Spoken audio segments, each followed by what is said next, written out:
Hola, hola. Muy, pero muy buenos días. Hoy, Sábado de Gigantes en el programa Liderazgo sin Filtro. Hoy una vez más te acompaña tu amiga y empresaria Claudia Gómez desde la ciudad de Valledupar, Colombia. Estoy, miren, con una sonrisa yo creo que de oreja a oreja. Felicitarlos por estar conectados muy puntuales con este su programa Liderazgo sin Filtro. ¿Y por qué tengo tanta sonrisa y tanta emoción y recibirlos con tanto amor? Porque hoy va a ser un antes y un después en nuestro programa Liderazgo sin Filtro. Siempre nos han acompañado personas maravillosas que nos muestran su proceso. Pero tengo que decirles que hoy nos acompaña una eminencia, un señor con la humildad más grande del mundo, pero es un científico y amigos, familia, yo sé que se están conectando y están conectados no solamente de Colombia, sino de varias partes de América, porque este equipo ganó Excel, ganó Touch, nos unimos para crecer en este maravilloso programa. Pero vengo a decirles con mucho orgullo, bueno, los de México también, con mucho orgullo, es un científico colombiano. Es un científico colombiano que ha sido premiado a nivel mundial por todo lo que ha hecho en su trayectoria en cuanto a su profesión y lo que está significando para nuestra vida global. Esto lo vamos a ir conociendo poco a poco, pero hoy lo que vamos a conocer es su proceso, el ser humano tan extraordinario y tan integral que tenemos hoy acá. Él es de profesión biofísico, huilense, de Colombia. Obviamente también el orgullo es mexicano, pero tenemos un científico mexicano, colombio-mexicano, que él no solamente ha sido premiado a nivel mundial, sino que también acá tuve un privilegio y tengo que decirles con orgullo de acompañarlo en el Senado de la República, donde me lo premiaron obviamente con ese orden de la democracia Simón Bolívar Glado oficial en el 2021. Y el doctor Luis Orlando Castro Cabrera lo tenemos hoy en Liderazgo sin Filtro. Muy, pero muy buenos días, mi doctor. Bienvenido. Mi doctor, el audio. Ábrame el audio, por favor, que no lo escuchamos acá. Tengo tanta emoción que, bueno, yo creo que ya se sintió. Ábrame el audio para escucharlo porque lo sé. A ver, exacto, ahora sí. Eh, bueno, muchas gracias a ustedes por invitarme, por haberse acordado de mí y pues es un gusto, un honor participar con ustedes. No estoy acostumbrado a hablar de mí porque siempre pienso que los hombres no son los importantes. Si me lo permiten ustedes, lo que significa algo en la vida de un hombre es su obra. Y pues yo me he acostumbrado a hacer presentaciones académicas, a hablar de resultados científicos, de metodología, de hipótesis, de ese es el lenguaje y el medio en que me muevo. Hablar de mí me parece que no, yo no soy lo importante. Lo importante es lo que se pueda hacer y, y lo que pueda hacer hacia el futuro. Lo que se hizo ya lo hemos dejado registrado y lo hemos dejado para que se continúe con una obra que un hombre a duras penas es capaz de iniciar por las limitaciones de tiempo y espacio. La vida es muy corta cuando uno se dedica a utilizarla de la mejor manera. Así es, mi doctor. Y usted es muy prudente, yo lo sé, y por eso yo les voy a ir contando, porque es un orgullo obviamente nacional, pero yo tengo que contarles que como ser humano, esa sencillez, esa humildad, hoy tenemos frente a nosotros una persona que ha dedicado su vida, ¿para qué? Para cuidar obviamente también dar como quien dice ese mensaje al mundo de lo que necesitamos nosotros enfrentar para que tengamos mejor, realmente calidad de vida. Hoy tenemos muchos nervios, hoy está sucediendo muchas cosas que nos han anticipado muchísimo esto, incluso nuestro doctor. en cuanto a lo que es el medio ambiente, a lo que es sensibilizarnos frente a eso. Y esto más adelantico quiero que lo toquemos, mi doctor, porque el mensaje va a ser muy claro y contundente frente a lo que estamos enfrentando. Pero ¿por qué me gusta hablar un poco y conocer ese ser humano y manifestar sobre ese ser humano? Porque todo el mundo tiene un proceso y yo le insisto, aquí es Infiltro y yo sé que tiene enormes entrevistas a nivel mundial. Imagínense, tenemos un profesor de la NASA, tenemos una persona que se ha dedicado a estudiar no solamente, o sea, estudiar tanto en la biofísico, sino también en todo lo que puede generar el impacto a nivel mundial y sobre todo tener conciencia, porque lo escuché en ese discurso del Senado, si no nos ponemos juiciosos y enfrentamos lo que estamos viendo, el calentamiento global, no vamos a tener vida en 50 años. Y eso antes lo hacíamos como que oídos sordos. Hoy en día estamos teniendo pánico por lo que estamos viendo, por lo que están estos terremotos y lo que se está viendo. Pero ¿él qué ha hecho? Ha hecho una cantidad de estudios, pero antes de eso, yo quiero que me diga, dentro de su familia hay personas que todos son una trayectoria de muy buenos estudiantes. ¿Y por qué quiero, doctor, que me hable un poquito de usted? Porque sé que dentro de su familia, que hay que admirarlos demasiado, había un joven tímido, había un joven introvertido, había un joven que ellos eran los que resaltaban. Para que estos nuestros líderes de Gano Excel, Gano Toy se den cuenta que todos en la vida podemos cumplir sueños, que todos en la vida enfrentamos un proceso, pero mi doctor también enfrentó procesos y yo sé que ahí hay cositas que sabemos que yo quiero que me les cuente un poquito sobre ello, sobre esa familia colombiana y lo que sacó de allí, seguramente de muchísimas cosas, pero ¿qué me lo hizo llevar ese joven tímido a ser el gran científico que tenemos hoy al frente? Bueno, yo nací en un hogar humilde en el municipio de Suaza, en el departamento del Huila, Colombia. Mi padre, Pablo Castro Hoyos, era un agricultor. Él estudió agronomía, trabajó en Brasil y posteriormente regresó a Colombia, se casó con mi mamá y ese hogar, ellos tuvieron 3 hijos varones. El mayor, Jairo, que fue un hombre que se sacrificó para que los 2 menores estudiáramos. El menor, Héctor Darío, un general de la República de Colombia, pertenece, porque ellos no dejan de pertenecer a la Policía Nacional, abogado con varias especializaciones, un hombre brillante que como característica tiene que aprende muy rápido.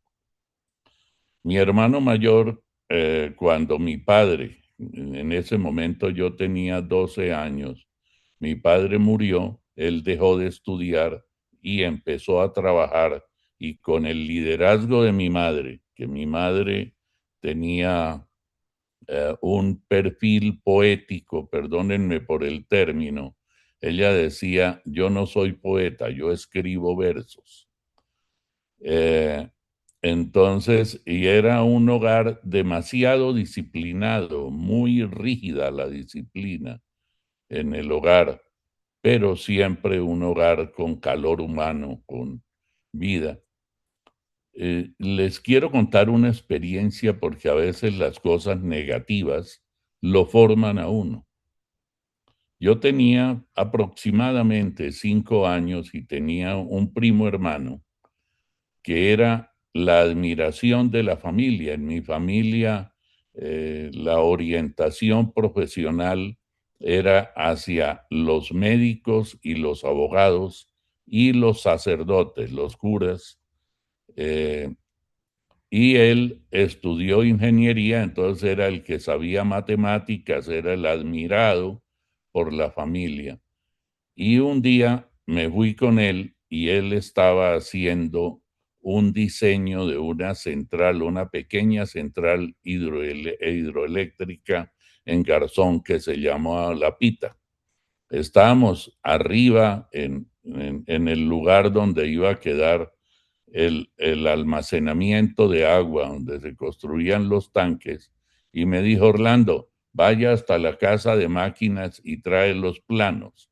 Los planos en esa época se hacían sobre papel mantequilla y con tinta china. Yo me bajé, eso estaba cerca, más o menos 1,5 kilómetros, y yo fui corriendo y cuando iba subiendo en la mitad de la loma que tenía que subir, llovió y los planos se dañaron. Él, imagínense el trabajo que perdió. Y él me dijo, Orlando, lástima que usted nunca vaya a entender el daño que ha causado. Yo lo vi a él y dije, yo voy a luchar por ser igual o mejor que él. Y me puse esa meta. Entonces, para mí, las matemáticas fueron un reto. Y Ujú. yo siempre trabajé en principio sin saberlo para aprender matemáticas. Y más tarde me di cuenta que las matemáticas es la ciencia más fácil de aprender. Es una ciencia exacta, elemental, que solo se requiere el desarrollo del hemisferio izquierdo. Y eso lo entiendo bastante bien porque yo hice un postdoctorado en, en genómica, me orienté hacia la genómica microbiológica y hoy lo entiendo muy bien. Entonces, esa experiencia yo cada día pensaba qué he hecho hoy para llegar donde él ha llegado y quizás si la vida me lo permite, si Dios me lo permite, superarlo. Entonces, esas cosas negativas que en principio se siente uno humillado e insignificante son el pilar y el impulso con el que uno se lanza a la vida. Perdónenme por comentarles esto tan pequeño y tan personal. No, mi doctor, por Dios, si es maravilloso y quiero, es eso, porque yo sé que la gente me conoce sus resultados, todo lo que ha hecho a nivel mundial, por el medio ambiente, obviamente aquí contarles mi familia, porque les voy a contar poco a poco. ¿Qué ha hecho nuestro doctor dentro de las muchas cosas? Ha desarrollado las bacterias en forma de que se permita servir de abono para, obviamente, prolongar la vida y mejorar los cultivos. Ya vemos de dónde viene, de un padre que ha enseñado, obviamente al lado de una madre, a la grandeza de lo que ha sido esta familia. Pero yo quiero que les quede aquí como líderes, como personas. Muchas veces nos sentimos tan poca cosa, nos sentimos como no suficientes, nos sentimos con ganas de llevar y contribuir al mundo tantos dones que Dios nos da. Y sin embargo hay algo que nos inhibe porque estamos rodeados, incluso la misma familia, de eminencias, de personas estudiosas, de personas muy reconocidas. Pero miren lo que salió de decir, tengo que ser mejor, tengo que estudiar, tengo que disciplinarme. Mi doctora, y para eso se logró, obviamente, por un proceso, por una disciplina, por una entrega, ¿cierto? Así fue. Eh, en, en el hogar de nosotros teníamos, mi padre se levantaba muy temprano, como era la costumbre, generalmente 4 de la mañana. Mi madre le preparaba un desayuno y él se iba y regresaba aproximadamente a las 4 de la tarde. Entonces, nos quedábamos, cuando estábamos muy pequeños, pues no íbamos a la escuela. A mí me mandaron a la escuela a los 3 años. En esa época no había pre-kinder ni kinder. Seguramente no me aguantaban en la casa y me mandaron a la escuela. Pero cuando yo fui a la escuela, yo ya sabía, digamos, leer y escribir no, pero sí sabía algunas cosas, por lo menos escribir algunas frases. A mi madre, por su orientación, por su inclinación hacia la poesía, cuando a ella le llegaba la musa, no se le podía interrumpir. Entonces ella se sentaba en una mesa, no tenía escritorio. Sí. Y uno tenía que escribir en un papel, mamá, tengo hambre. Iba uno que parado en la punta de los dedos de los pies sin hacer ruido y dejaba el papelito encima del escritorio. Y ella en su momento suspendía lo que estaba escribiendo y se iba a atender la necesidad que uno le ponía o la generaba muchas veces sin tener tanta necesidad de hacerlo. Pero en ese hogar yo me crié, era una disciplina férrea.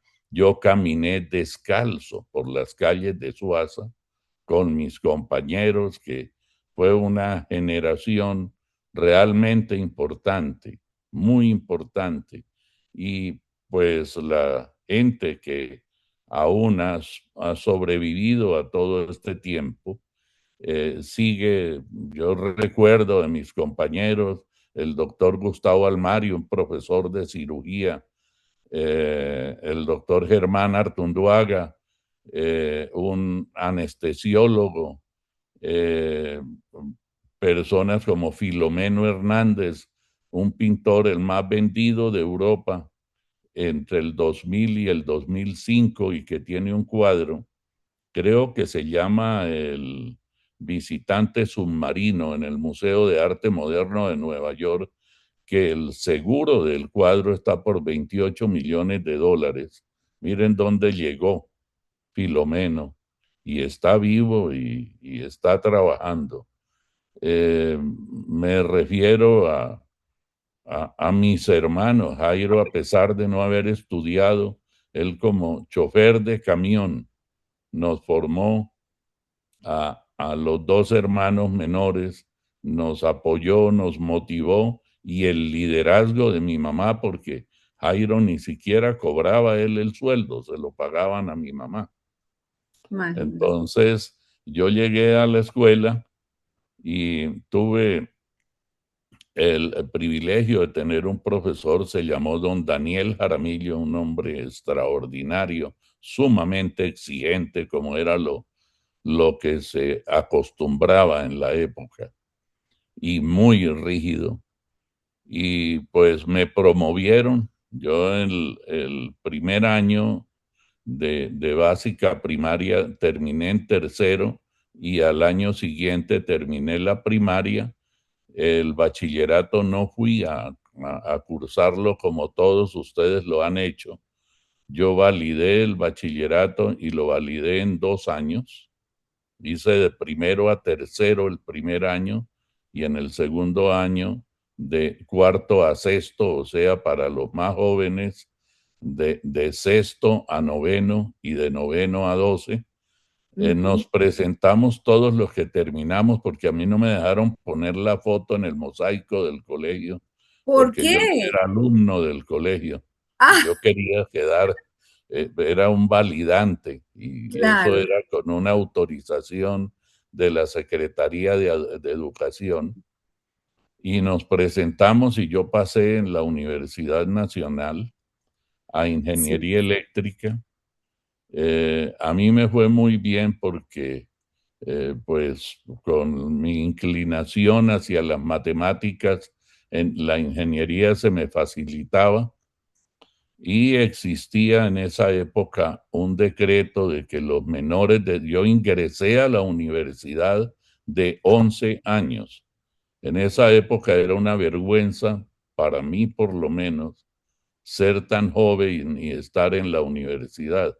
Y cuando me fui a matricular al séptimo semestre, me dijeron, hay un acuerdo del Consejo Superior que no permite que menores de 17 años sean alumnos de la Universidad Nacional. Imagínese. Y y usted está en séptimo semestre, ¿cómo lo ha hecho? No, yo me presenté, pasé, tengo mis matrículas, tengo mis calificaciones, he asistido puntualmente a clases.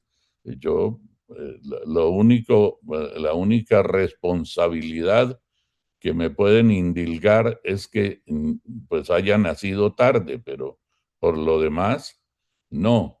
Entonces me fui, no me dieron la matrícula, me fui a casa de mi primo, el ingeniero, que como dato curioso, él se graduó como ingeniero en la Universidad Nacional de Colombia, ingeniero civil, 2 años antes que yo naciera. Imagínense la diferencia de edad. Y yo llegué, él en ese momento estaba desempeñándose como viceministro de Obras Públicas. Y le dije, me echaron de la universidad y me dijo, claro, por echar piedra, ¿qué hizo usted? Entonces le dije, no, señor, es por edad. Y él me dijo, a ver, siéntese y me cuenta lo que pasó. Él estaba de ministro encargado en ese momento y llamó al ministro de Educación. Ministro de Educación, no, este caso lo tenemos que atender con prioridad. Y al otro día nos recibió a las 8 de la mañana y yo llegué en medio de una cantidad de gente que no conocía y que cuando la gente que no está en la universidad no lo entiende. Obviamente yo no conocía ni al ministro que presidía el Consejo Superior Universitario, ni el rector, ni el vicerrector, ni el secretario general, no conocía ni al decano de ingenierías. Yo conocía solamente al director de carrera. Entonces me dieron matrícula condicional, pero yo me sentí muy inseguro porque esa es la que le dan a los que pierden 3 materias, a los que echan piedra y que los tienen en la antesala para ser expulsados de la universidad. Entonces yo me presenté a un concurso que era de la Embajada Americana, pero el Instituto Meyer fue el que tuvo los exámenes para una beca a Estados Unidos. La beca incluía un curso previo de inglés. Yo había hecho 11 niveles de inglés hasta ese momento en el Meyer y me presenté, eran 2 cupos y más tarde redujeron a un solo cupo y tuve la suerte, eso no es por ser bueno, es por suerte, de ganarme el concurso. Y me fui, me dijeron a qué universidad quiere ir y me pasaron el vademecum de las universidades de los Estados Unidos y yo elegí, sin saber lo que estaba señalando, la Universidad de Nueva York. Y entonces me pregunta el cónsul o vicecónsul, el que me atendía ahí, me dice, ¿y usted por qué eligió la Universidad de Nueva York? Le dije, ¿por qué es mala? Dijo, no, lo contrario. Es la líder en desarrollo científico y es muy difícil conseguir un cupo ahí. Usted me pone en dificultades a mí para conseguirle el cupo. Entonces yo le dije, no, pero yo quiero esa. Si usted me hace el favor de ayudarme, ayúdeme, yo quiero esa. Y ya sabiendo, porque no lo sabía hasta el momento en que yo hablaba con el cónsul.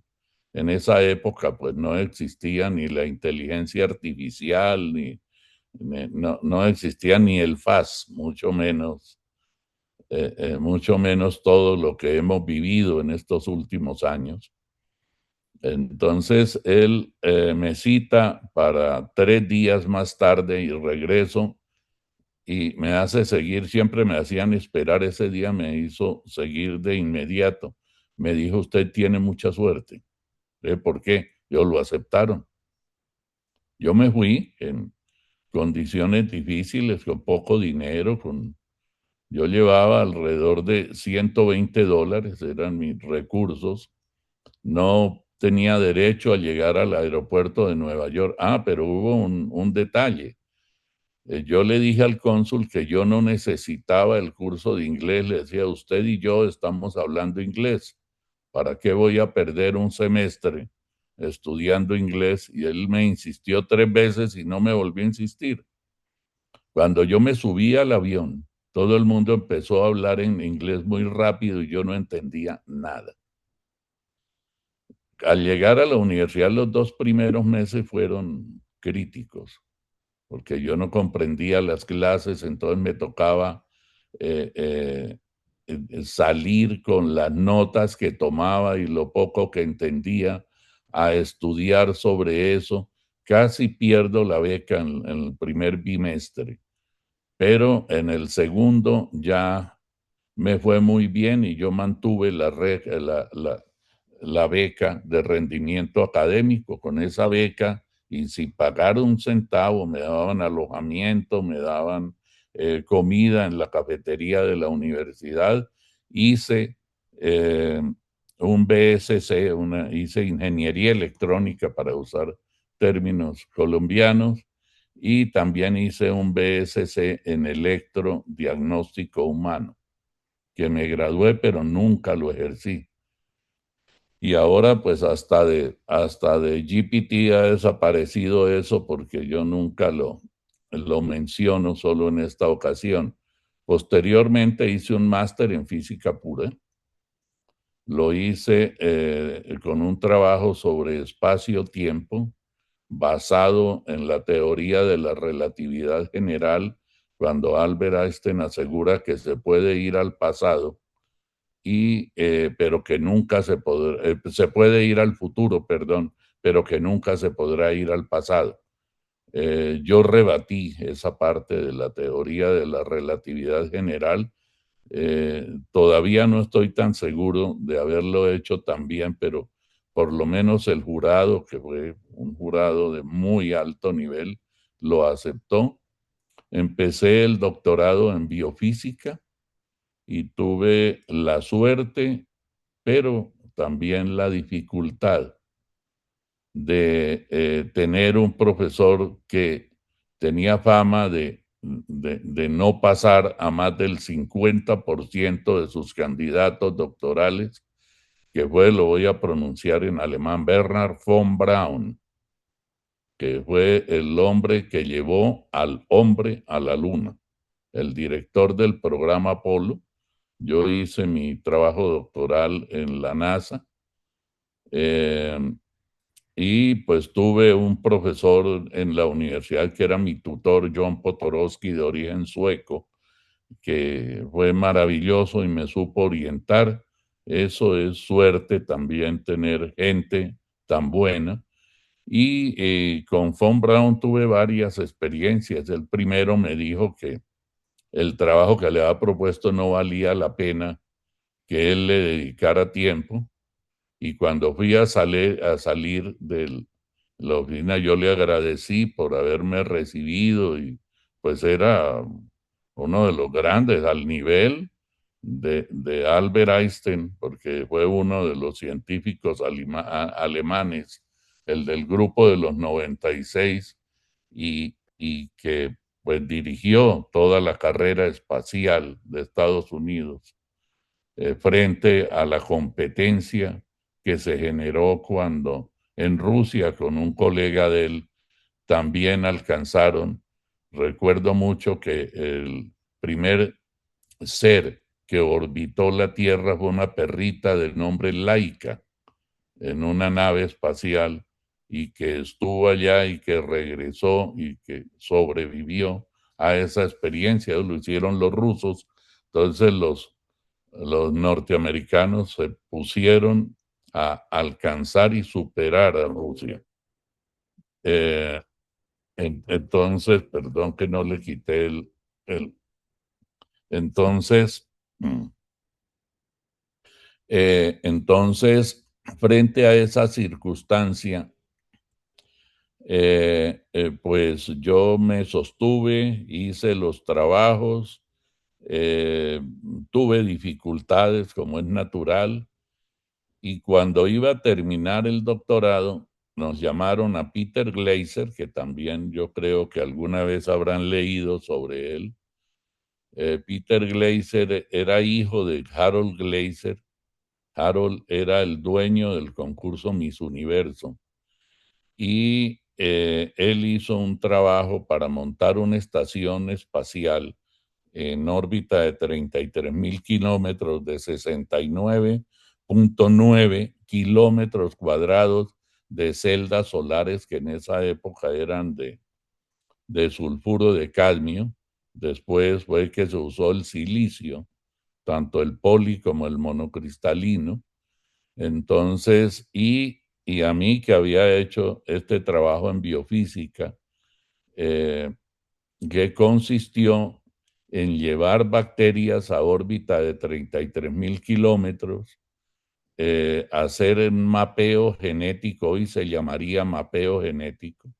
En esa época era simplemente secuenciación genética y cuando se recuperaban, eso lo mandábamos en unas celdas solares refrigeradas que se desarrollaron para que las celdas solares duraran más.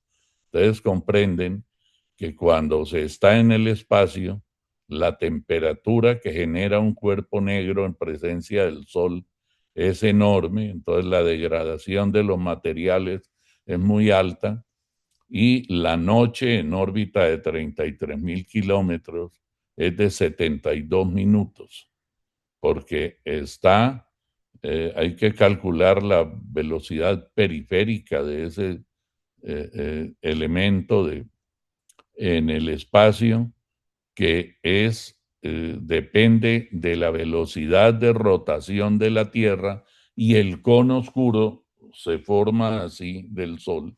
Entonces, la noche es de 72 minutos. Entonces, esos cambios de temperatura, de pasar de temperatura de más o menos 350 grados centígrados al estar en contacto con el sol y luego bajar a menos 150. Esos cambios cristalizan los materiales. Entonces, ese medio líquido permitía que el material no se degradara, ahí metimos las bacterias, al regresar, ellas vivas o muertas, pero les hacíamos toda la secuenciación de su ADN y podíamos predecir qué le pasaría a un hombre que fuera a vivir al espacio. La degradación muscular, todo. Y nosotros encontramos una cosa que por eso se cambió lo que respiran hoy los astronautas en el espacio, y es que ellos respiraban oxígeno. Nosotros no respiramos oxígeno. La atmósfera terrestre, si yo le pregunto al común de la gente qué es la atmósfera terrestre, dice oxígeno. Es un error. El 78% de la atmósfera terrestre es nitrógeno. Ese nitrógeno nos sirve para la renovación celular, para todas las funciones que cumple el nitrógeno en todos los seres vivos. Entonces, al respirar solamente oxígeno, se produce un deterioro neurológico. Y afortunadamente, en principio, cuando se usó oxígeno, fueron estancias cortas en el espacio. Hoy los astronautas han llegado a vivir tiempos superiores a 6 meses en el espacio. Eso implicaría un daño neurológico si se respirara solo oxígeno irreversible. Entonces, eso fue parte del trabajo que yo hice y cuando lo estaba terminando, los contradictores del sistema educativo americano dijeron que los doctores de Estados Unidos, los PhD, los philosophical doctor, no eran buenos, éramos malos.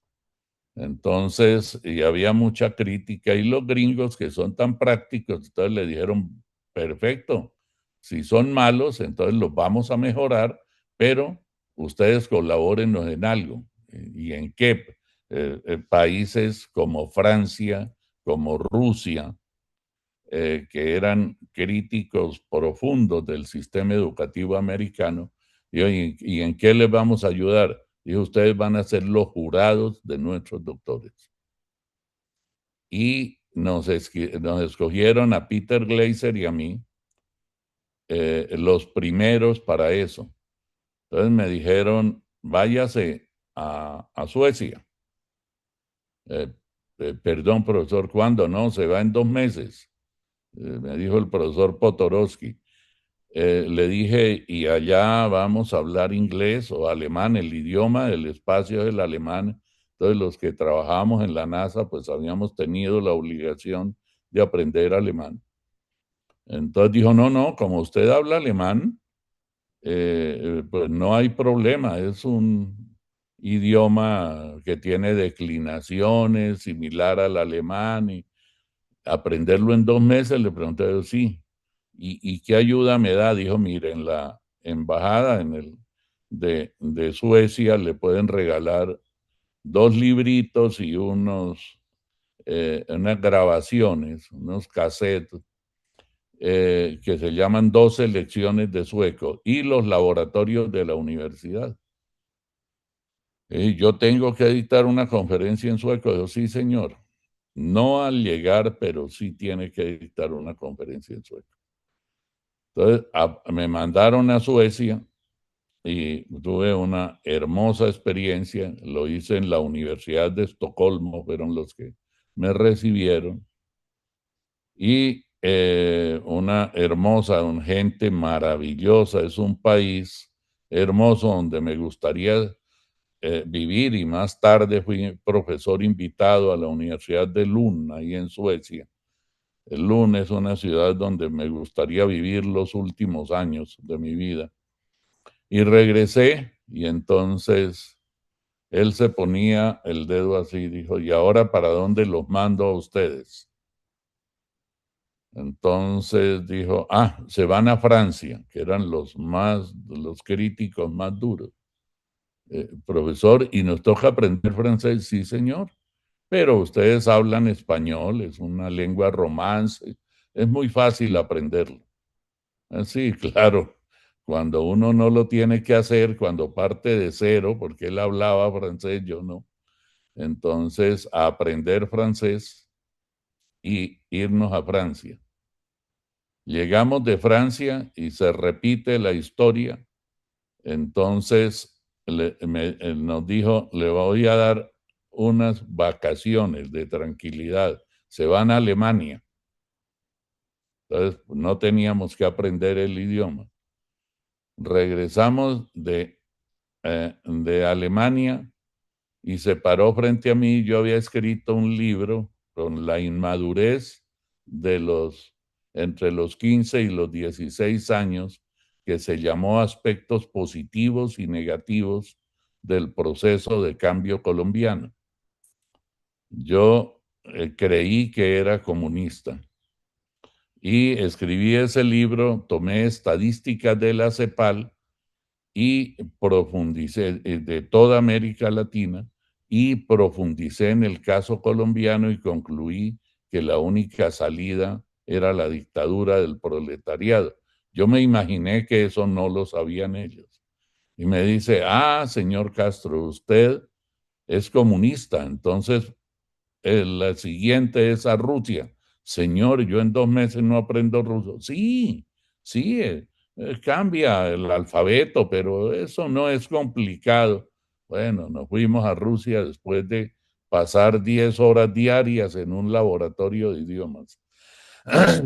Y estuve en Rusia, nos miraban muy mal porque pues era la época de la Guerra Fría.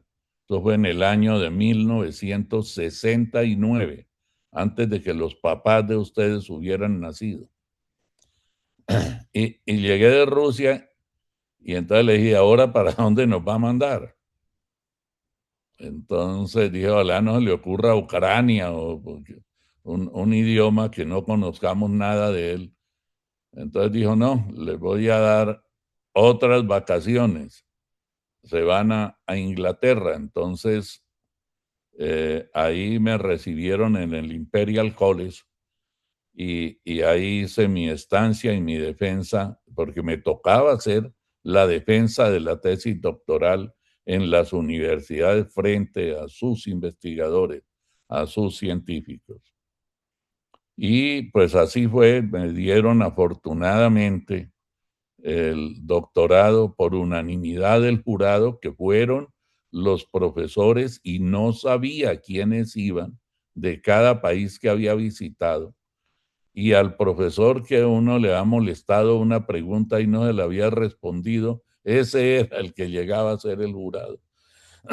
Llegaron al jurado y me dieron afortunadamente a Peter, él tuvo 4 de 5 votos para ser doctor. Yo tuve 5 de 5, pero pues tuve la suerte y el día que me entregaron el doctorado, que fue el mismo día de la defensa de la tesis ante el jurado, me tenían una sorpresa. Y fue que me nombraron profesor titular sin ser postdoctor de la universidad. Yo en ese momento tenía 21 años y la Universidad de Nueva York es una universidad piramidal donde está arriba el profesor y abajo tienen los que dictan clases. El profesor allá no dicta clases, está para generar conocimiento. Yo tenía 12 asistentes, yo tenía 21 años y el menor de los asistentes tenía 36. Entonces, pues no era fácil y más en esa época, pero y tuve que recibir porque en Estados Unidos se le respeta al académico. En América Latina, lamentablemente no. Yo les cuento una experiencia. Yo recibí al diputado, al representante a la Cámara, para hablar en términos colombianos, Bob Kennedy, que me pidió cita a mí, él a mí, para consultar un proyecto de ley que estaban tramitando y quería nuestra ayuda. Eso no pasa en nuestros países. Hay un rompimiento entre la ciencia, la academia y la política y también, lamentablemente, con la empresa. Esto es algo que retrasa los procesos evolutivos y es muy importante que todos nosotros busquemos esa conexión entre esos grupos sociales que pues obviamente los grupos de científicos son absolutamente minoritarios y prácticamente no tenidos en cuenta por la sociedad. Bueno, pero yo terminé ahí y pues ahí empecé a trabajar como director. Ahí estuve 4 años y sí, yo continué haciendo lo que estaba haciendo hasta que tomé la decisión de cambiar las bacterias del espacio por las bacterias del suelo. En una ocasión un asistente me dijo, profesor, señor doctor y profesor, porque es muy coloquial allá el trato. Entonces, la EPA es la Agencia de Protección Ambiental de los Estados Unidos, escribió un artículo donde dice que la materia orgánica contamina más que los residuos nucleares. En esa época el impacto y lo que se había, el temor en lo ambiental era el manejo de los residuos nucleares, principalmente los de las plantas de generación de potencia eléctrica por el sistema de fisión nuclear. Entonces, esos residuos, pues no existían los sistemas de encapsulamiento que existen hoy todavía con una gran capacidad radioactiva. Disponerlos era complejo y ese era el coco. Y cuando dice la EPA, la materia orgánica, cuando yo veo crecer un árbol y veo que toma el 83% de la atmósfera, el 17% del suelo, y eso que está hecho para mantener el equilibrio ecológico, lo usamos para contaminar. Y todos los días lo vemos y que lo hacemos y lo seguimos haciendo después de medio siglo de ese llamado de atención. Quienes viven en las grandes ciudades ven pasar los carros recolectores de basura. Nosotros tomamos los residuos de nuestras casas, generalmente mezclados, que es otro error, lo orgánico con lo inorgánico, y se lo llevan y lo entierran. El enterrarlo, obviamente lo orgánico se descompone. Esas fibras cortas como las proteínas, los almidones, los azúcares, y generan una cantidad de ácidos grasos y afectan a otras partes, por ejemplo, los metales, las protecciones de las baterías. Eso se contaminan y se producen lo que se llama en ingeniería lixiviados, que es una especie de aceite que escurre y que huele horrible. Cuando uno va con un traje a donde se recolectan o se tratan los lixiviados, hay que desechar el traje porque le penetra el sulfídrico, el olor al sulfídrico, y eso puede mandarlo 3, 4 veces a la lavandería y persiste el olor. Entonces, ese nivel de contaminación, esos lixiviados, ¿dónde van?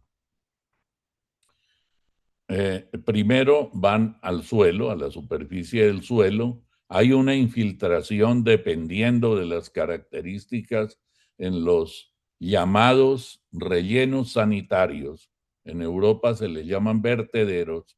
Tienen una geomembrana que es muy frecuente que esa geomembrana se rompa por los elementos que van ahí sin clasificar.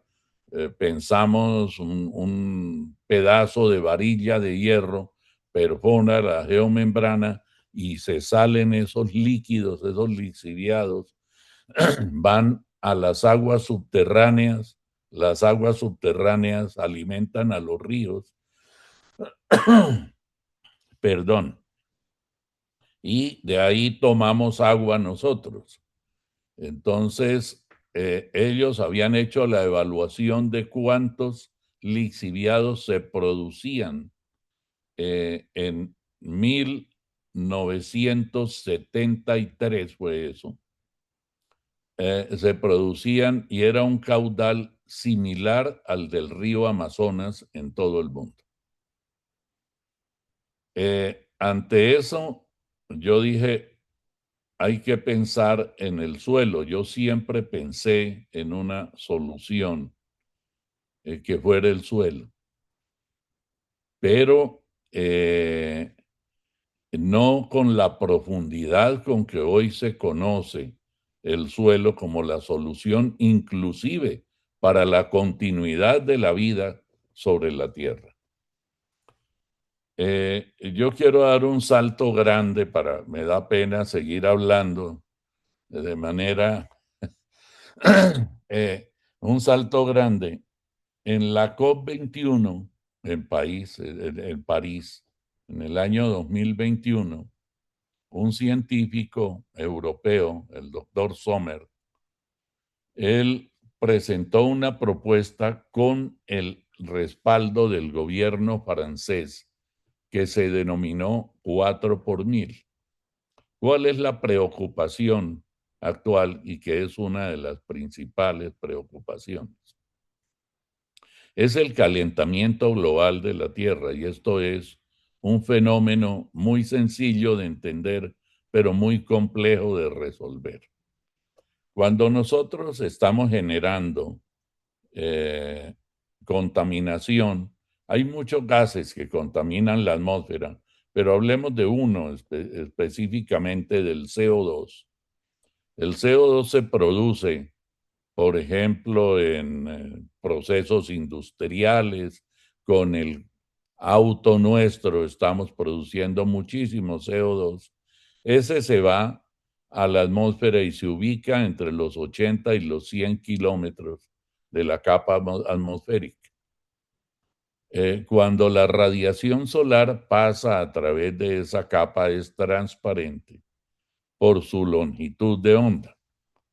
Pero al chocar con un cuerpo negro, se llama cuerpo negro en física, todo aquello que pueda captar calor, no solo una superficie negra que es la ideal del cuerpo negro. Entonces cambia de longitud de onda. al cambiar de longitud de onda se vuelve opaco y el calor se queda en la Tierra. El infrarrojo, para hablar en términos de física, que es calor. Eso ha producido unos efectos, muchísimos. Pero ahora la preocupación es que el mar venía captando, porque las fuentes coralinas ellas son capaces de romper esas cadenas covalentes del CO2 y tomar el carbono para la construcción de sus estructuras y liberan oxígeno, lo que es muy bueno para la atmósfera. Entonces, el mar dejó de aumentar su captación y se aplanó la línea subía, ahora se aplanó la línea y al aplanarse la línea se empieza a calentar la Tierra. Claro. Por el volumen de agua, el, el océano Pacífico no ha llegado a los límites del Atlántico. El Atlántico es mucho menor la cantidad de agua. Se ha calentado y hay unos efectos que puede ver la gente y que le molestan, pero que no se toman el trabajo de investigar por qué. Por ejemplo, el sargazo. Aquí en México particularmente, en las playas de Cancún y en todas las playas hay problemas con el sargazo. Sí, El, eh, pero el efecto invernadero, al subir 3 grados, hay cosas mucho más de fondo importantes para el mantenimiento de la vida. Con esos ya casi 3 grados que ha aumentado la temperatura de la atmósfera terrestre, se están descongelando los polos. Eso hace que suban los niveles de agua en los mares. Hay una serie de consecuencias. Entonces, ¿qué dijeron estos señores? El doctor Sommer brillantemente mm, dice, nos queda un recurso y es el suelo, es la tierra. Y entonces él propone el 4 por mil.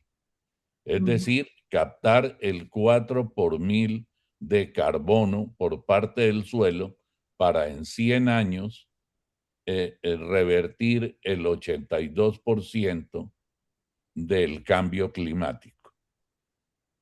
Todos es- estos efectos de lluvias cuando no debe llover, de sí, que llueve demasiado, épocas de sequía, todo eso son consecuencias de ese cambio climático.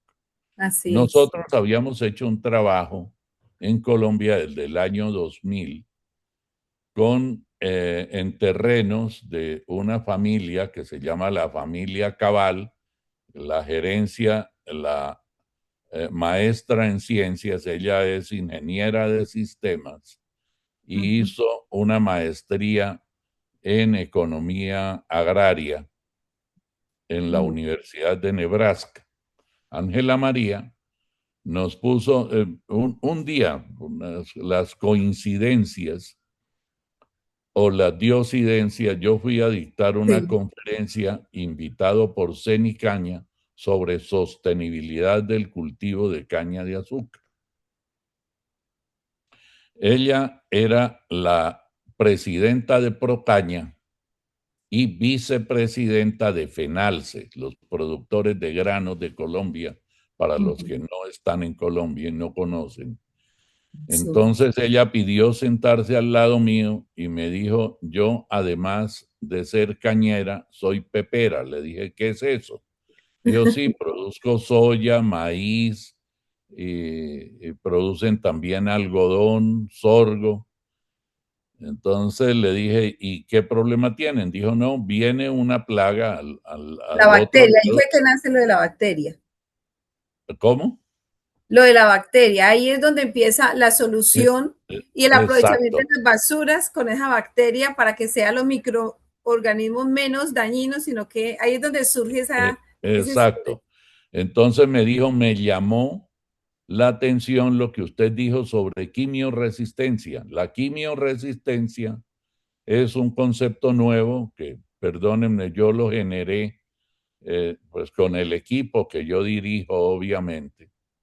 Yo lo generé y es una cosa muy sencilla. Consiste en que los microorganismos benéficos, porque hay una cosa, hace unos minutos les dije que el 78% de la atmósfera terrestre es nitrógeno y nosotros nos vamos a Europa a comprar urea o urea para los que no son colombianos y lo llevamos a la tierra para que las plantas tomen nitrógeno, en lugar de tener las bacterias que el suelo tenía antes de que le aplicáramos los fungicidas, insecticidas, bactericidas, herbicidas, químicos, y que mataron esas bacterias porque son altamente sensibles. Entonces yo desarrollé un método, un modelo que me generó el premio ABC de los Estados Unidos. Es un premio, ellos dicen que es el Nobel, pero la platica que le dan a uno es mucho más chiquita. Entonces ahí me dieron por esa razón el premio ABC en Estados Unidos Sí. y ella dice, esas bacterias podrían servirnos porque también están las que controlan plagas que entran dentro de las que no mueren por esa trazabilidad química de los suelos. Entonces le dije, ¿qué problema tienen? Dijo, viene una plaga que se llama el Dalbulus maidis. Entonces le dije, yo no lo conozco, no he estudiado, no es un insecto, sé, pero no lo he estudiado. Entonces le dije al doctor Vanegas, usted me puede hacer llegar la secuenciación del ADN del insecto. Entonces el doctor Vanegas dijo, sí, la tienen en Brasil, yo se la consigo. Entonces me llega y yo 4 meses más tarde los llamo y les digo, sí puedo trabajar sobre eso a nivel experimental porque tengo resultados en laboratorio, pero no en campo. Ahora hay que llevar esto a campo.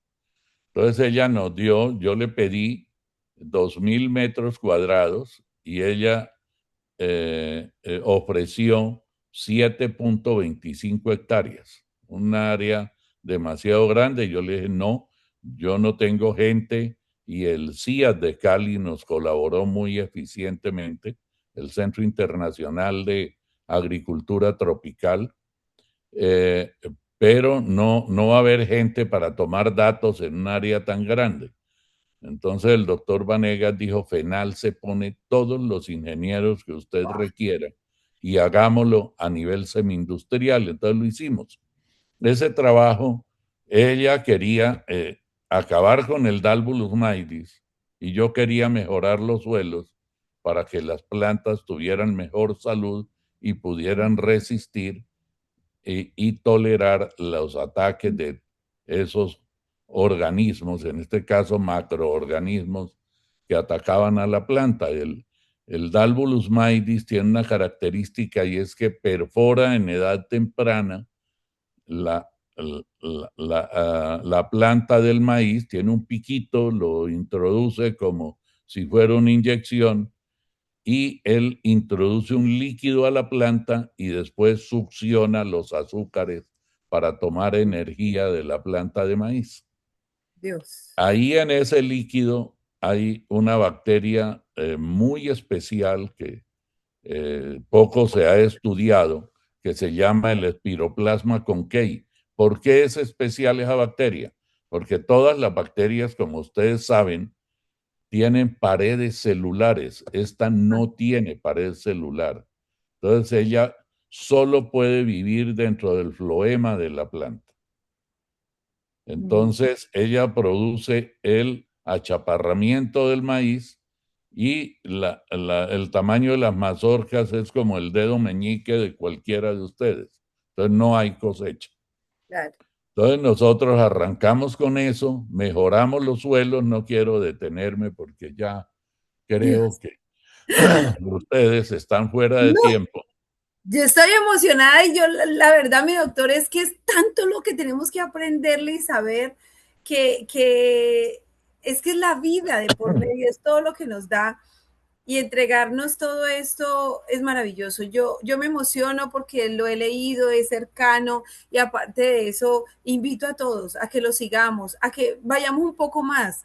De hecho, mi doctor habla muy bonito de la mediocridad en cuanto a que no podemos quedarnos así. De la educación fundamental, han visto un poco de su proceso y sin embargo donde ha llegado y sé que nos está dejando un legado de vida muy grande y es donde dice, no podemos ser mediocres, hay que estudiar, hay que leer, hay que ir un poco más porque nosotros mismos estamos acabando la vida.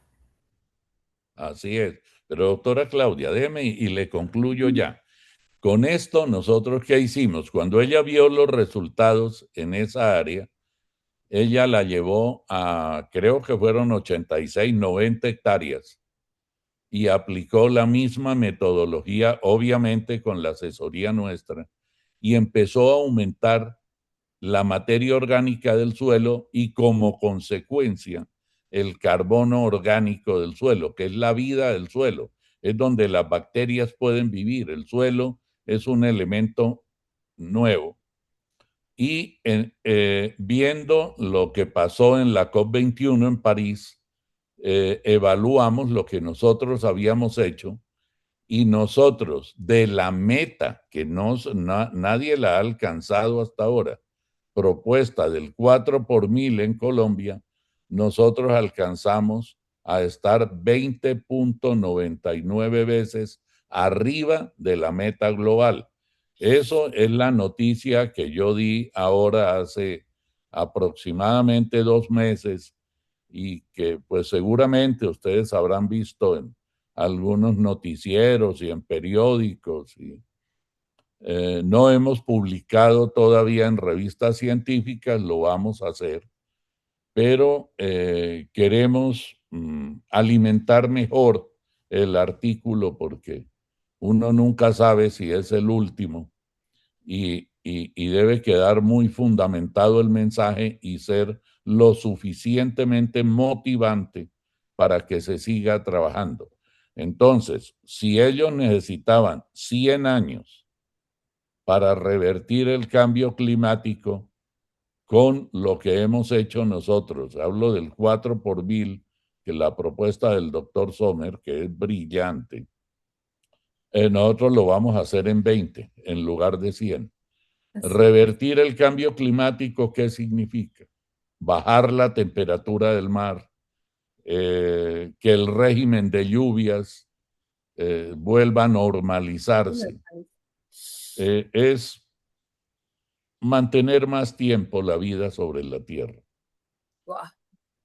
Mi doctor, algo que sí quiero dejarles también a la audiencia, cuando usted me le preguntan de las bombas nucleares, usted lo ha dicho, no se preocupen por las bombas nucleares, porque cuando eso pase no va a haber vida. Lo que hay que cuidar es la vida.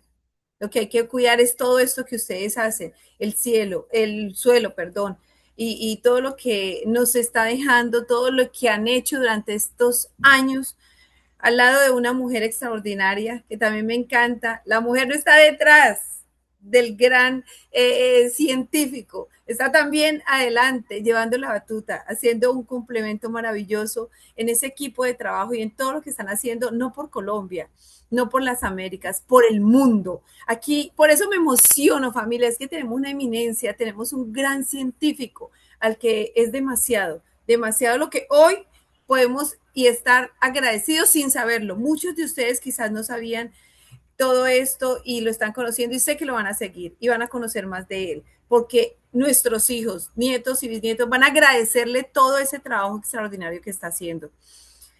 Mi doctor, yo sé que el tiempo es corto, una hora es muy corta, pero yo sí le agradezco enormemente porque yo me emociono, yo me siento privilegiada porque Dios me lo ha regalado en la vida, he aprendido, lo seguimos en sus programas, en lo que hace. Nos sentimos orgullosísimos cada premio porque es bien merecido, muy, muy merecido. Y hoy nosotros que somos líderes, que estamos llevando salud y prosperidad, que estamos llevando una misión tan linda como es eso, cuidar la vida, prevenir la vida a través de nuestro Ganoderma lúcido por medio de esa taza de café. Pero mira lo que el doctor nos dice, hasta el agua Si así lo hagamos en el agua, obviamente nos estamos ayudando, nos estamos beneficiando y queremos ayudar a muchísimas personas, queremos impactar muchísimas personas como hoy nuestro doctor lo ha hecho. Pero yo les quiero contar que tengo una experiencia también muy linda y quiero decirlo delante del doctor, porque cuando tuvimos la oportunidad, hemos tenido oportunidad de compartir mucho con él y su esposa y de ellos consumir nuestro producto y estuvimos en mis inicios en la ciudad de Medellín, en la oficina, cuando yo fui a mi primer evento con de Super Sábado, con 15 personas que estábamos iniciando. Obviamente todo un proceso, al inicio no hay ni siquiera todos los recursos necesarios. Él me acompañó, conoció las oficinas, yo lo presenté orgullosa como siempre lo hago porque lo admiro, lo amamos, es una eminencia y de verdad que para nosotros un honor, un privilegio estar hoy con él aquí, pero haber compartido toda esta vida y hacer parte de su familia de Dios y del camino. Y en ese momento estábamos en la oficina de la ciudad de Medellín. Yo estaba adquiriendo las entradas para el Super Sábado y cuando ese era un costo, el Super Sábado era en dos. Y obviamente nuestros líderes hacían de todo para poder adquirir sus entradas. Él fue el patrocinador de 15 líderes. De 15 líderes donde él solo me estaba acompañando, estaba viendo, estaba conociendo las oficinas de Gano Excel Colombia en Medellín. Y yo quiero decirle, mi doctor, que gracias a ese patrocinio, muchos de esos líderes hoy han cambiado su vida por hacer este proyecto, por hacer esto. Entonces, mire, una persona que no se quedó en su timidez, en de pronto opacarse, porque su familia era ya general, era personas ya reconocidas, en hacer Mm, un daño mm. que yo solo me imaginaba dañar todo eso, por Dios. Muchas veces limitamos a un niño a decirle qué ha hecho y sin decirle bruto le decimos bruto, lo anclamos, lo dejamos allí. Y muchos de nosotros hemos sentido que no somos capaces de avanzar, de lograr, de luchar. Y hoy la muestra la tenemos al frente. Lo digo con honor, con amor y de verdad admiración total, porque cuando yo sea grande quiero ser un poquito como usted, porque es demasiado lo que tenemos que aprenderle. Y es esa disciplina, esa constancia, ese estudio, el no quedarse, el seguir reto tras reto tras reto, pero seguir impactando. Y usted nos dice que lleva muchísimos años donde ha mejorado muchísimas cosas y que falta más, pero siempre nos demuestra con el ejemplo y la coherencia. Mi doctor, esto es un gran privilegio. Esos líderes hoy pueden agradecerle a un hombre como usted por haber patrocinado esas 15 entradas. Hay mucho en mi organización que tengo que decirle gracias, gracias mil, porque han cambiado sus vidas.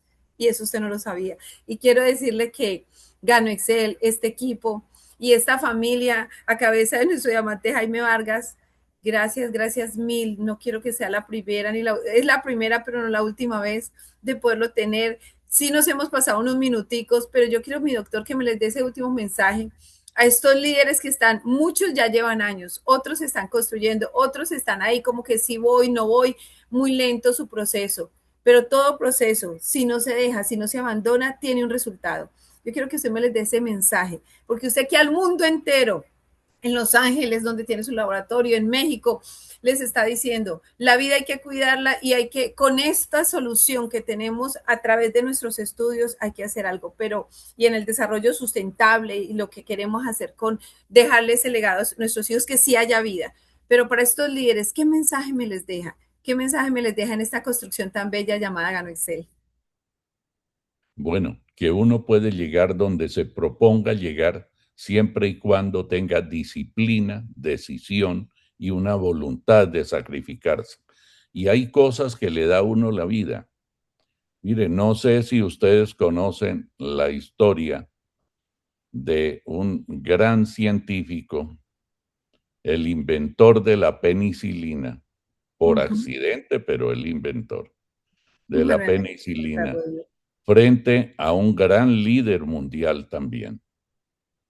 La familia Churchill se fue a un sector rural de vacaciones y los Fleming eran unos campesinos que tenían una parcela y dentro de la parcela había una zona lodosa uh -huh. y Sir Winston Churchill cayó siendo un niño ahí a ese lodo y estaba ahogándose literalmente. el Fleming, el niño, va y llama a su papá le lanza una cuerda y lo saca del lodo, lo bañan, y cuando llega el señor Churchill, que eran una familia de nobles, como todos lo saben, ingleses, entonces él dice, yo le voy a recompensar con una suma de dinero. Y el señor Fleming le responde, no le acepto nada porque era mi obligación. Qué lindo. Le ofrecen un café y el señor se queda inconforme porque él quería compensar que le salvaron la vida a su hijo. Sí, sí, Y, y entonces le dijo, hay algo más que yo le quiero ofrecer y espero que esto sí me lo acepte. Le dijo que, dijo que su hijo, y eran contemporáneos, estudie. estudie en los mismos colegios donde va a estudiar mi hijo. Así es. Ahí estudió Fleming y Churchill. Ellos toman ya después de la secundaria, de la preparatoria, como se le llama, o bachillerato en Colombia, y toman profesiones diferentes. Y Fleming, por segunda vez, le salva la vida al señor Churchill una vez que adquiere una infección y con la penicilina lo salva. Mm. En el caso mío, yo lo único que les quiero decir es que un niño que nació y que caminó descalzos en la calle de un pueblo donde no había más que la básica primaria, pudo llegar a los principales, a los mejores centros de investigación del mundo. Yo he sido terco, yo no sé si disciplinado, pero por costumbre yo duermo normalmente 4 horas diarias porque el tiempo es demasiado valioso para emplearlo durmiendo muchas horas. Entonces, hay que hacer y pónganse metas. Las metas son muy importantes. ¿Dónde quiero llegar y en cuánto tiempo quiero llegar? Ujú. Las metas que yo me he puesto son para décadas. Ahora, pues ya tengo que hacerlas más cortas por razones biológicas elementales. Entonces, todas las noches cuando ustedes vayan a dormir, evalúen lo que hicieron durante el día y qué paso dieron para llegar a la meta que se propusieron. Si ustedes hacen eso, van a ser personas de éxito. Pero la disciplina, yo diría la terquedad, es fundamental en alcanzar el éxito. Así Y es. eso, pues la doctora Claudia como psicóloga lo sabe perfectamente. Así Pues, es. muchas gracias por la No. atención y espero que algún día nos visiten, que conozcan nuestro laboratorio, que es el juguete de los científicos. Tan bello, mi doctora. Aquí me le está diciendo el diamante Axel de Guatemala que con Ganoderma Lucio nos va a durar 25 y 50 años más, porque lo necesitamos vivo, disciplinado y que con ese suplemento dietario, mejor dicho, vamos a llegar a tener muchísimo, muchísimo más, alargar nuestra vida con calidad, con todas esas construcciones que ustedes hacen a través de tantísimo bien para la humanidad a nivel global. Créanme que esto lo van a ver mucha gente porque va a quedar, está grabado, estaban preguntando, sí, está grabado. Yo sé que este programa va a dejar esa inquietud, va a querer muchísimas personas que quizás no tienen ni idea todo el bien que usted le ha hecho a la humanidad, van a conocerlo más a fondo, van a seguirlo. De hecho, vamos a terminar con un video de él, de los laboratorios. Hay demasiado que aprenderle. Y sé que vamos a tener esa esposa maravillosa en uno de nuestros espacios también, Liderazgo Sin Filtro, porque cómo ver ese complemento y esa grandeza dentro de este equipo de trabajo tan extraordinario que ustedes han hecho para miles de personas. Hoy para mí es un verdadero honor y privilegio. Es un maestro del cual he aprendido muchísimo, muchísimo. No, es demasiado lo que uno tiene que aprenderle. Agradecerle por su espacio, porque sabemos que vive de viaje en viaje, de múltiples cosas y de muy aprovechar muy bien su tiempo y darle el valor a lo que tenemos nosotros como liderazgo sin filtro, y estar aquí con nosotros es demasiado, demasiado valioso. Mi doctor, Eh, gracias, gracias mil. Respecto al término de la vida, sería bueno que buscaran al doctor Lucio Chiquito. Lucio Chiquito es un ingeniero colombiano que defendió su tesis doctoral a los 104 años.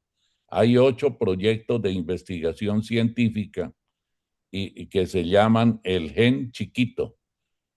Fue fundador de las empresas públicas de Medellín. Imagínense ustedes el cerebro, que es Wow. el único órgano que, si uno lo ejercita adecuadamente, y Sí. eso lo sabes tú porque tú sabes de neurociencia, Ah, neuropsicología específicamente, es el único órgano que no pierde condiciones, pero hay que sí, ejercitarlo.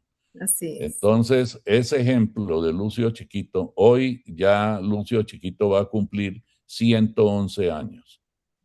Y ahí lo tenemos, y ha resuelto unos problemas de hidráulica Wow, a esa edad.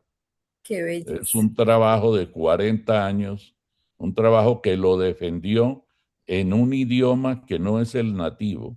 Puede hablar muy bien el idioma inglés, pero defenderlo frente a un jurado a los 104 años Uf, es algo qué ejemplo, qué maravilloso. enseñanza. Así Y es. es bueno tener esos referentes. Sí, Colombia tiene hombres así es. genios. Genios. Rodolfo Ginás, con quien yo hablo no con frecuencia, el hombre que más sabe sobre el cerebro hoy en el mundo. Eh, Tuvimos al doctor Yunis, uno de los 5 mejores genetistas del siglo XX, Emilio Yunis Turbay. Colombia es un semillero de científicos, y Así es. perdónenme que hable de científicos porque como es mi medio y Claro. nosotros somos ratones de laboratorio, es lo único que conocemos. Y es bueno saberlo, mi doctor. Y me encanta porque usted sí también nos ha enseñado lo que es la relación entre el hemisferio izquierdo y derecho, y para tomar esas buenas decisiones a nivel frontal. Todas esas enseñanzas, no, es que si fuera por mí, yo me quedo, pero de verdad que Voy, voy a ver maravilloso. si puedo, el inventor del marcapaso, sería muy bueno que lo llevaran, es un colombiano, un ingeniero ¡Wow! No, electrónico. claro que sí, mi doctor. Todas esas Eh, personas que puedan pasar por acá y con el medio poder con su proceso aprender un poquito, que nos active todo ese deseo de cumplir esos propósitos y esos sueños, de verdad que es un honor que usted nos haga todos esos contactos para tenerlos en Liderazgo Sin Filtro. Qué rico. Gracias, de verdad que sí, por pensar todo eso para nosotros.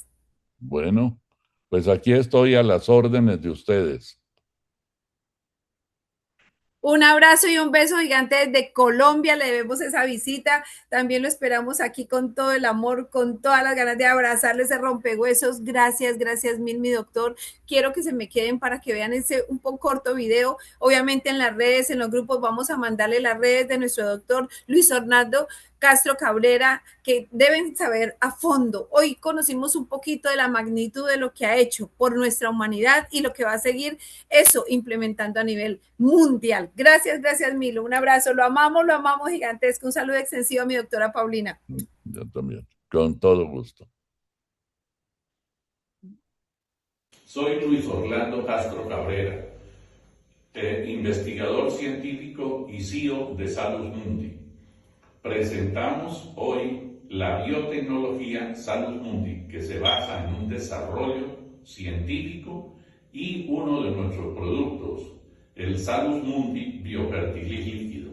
Desde el año de 1975 empezamos a recolectar cepas de microorganismos oxidantes, nitrificantes y competidores de patógenos.